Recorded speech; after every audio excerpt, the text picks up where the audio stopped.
Carbonate hardgrounds are surfaces of synsedimentarily cemented carbonate layers that have been exposed on the seafloor. Wilson and Palmer, 1992. A hardground is essentially, then, a lithified seafloor. Ancient hardgrounds are found in limestone sequences and distinguished from later lithified sediments by evidence of exposure to normal marine waters. This evidence can consist of encrusting marine organisms, especially bryozoans, oysters, barnacles, cornolitids, heterelloids and crinoids, borings of organisms produced through bioerosion, early marine calcite cements, or extensive surfaces mineralized by iron oxides or calcium phosphates. Palmer, 1982, Bodenbender et al., 1989. Modern hardgrounds are usually detected by sounding in shallow water or through remote sensing techniques like side-scan radar. Carbonate hardgrounds often host a unique fauna and flora adapted to the hard surface. Organisms usually cement themselves to the substrate and live as sessile filter feeders.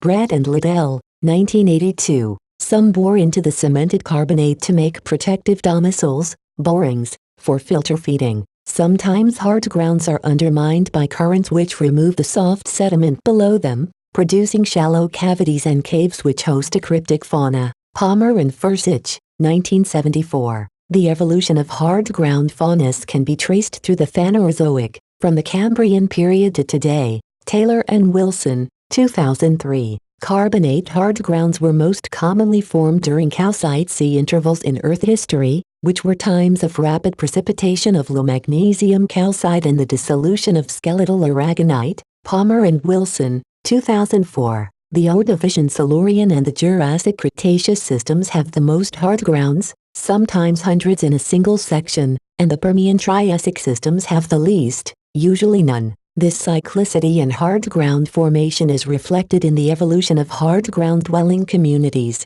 There are distinct differences between the Paleozoic and Mesozoic hardground communities. The former are dominated by thick calcitic bryozoans and echinoderms, the latter by oysters and deep bivalve, gastrochenolites, and sponge, intobia, borings. Taylor and Wilson, 2003. Stratigraphers and sedimentologists often use hardgrounds as marker horizons and as indicators of sedimentary hiatuses and flooding events. Fursich et al., 1981, 1992, Pope and Reed, 1997. Hardgrounds and their faunas can also represent very specific depositional environments such as tidal channels, Wilson et al., 2005, and shallow marine carbonate ramps, Palmer and Palmer, 1977, Malpass et al., 2004.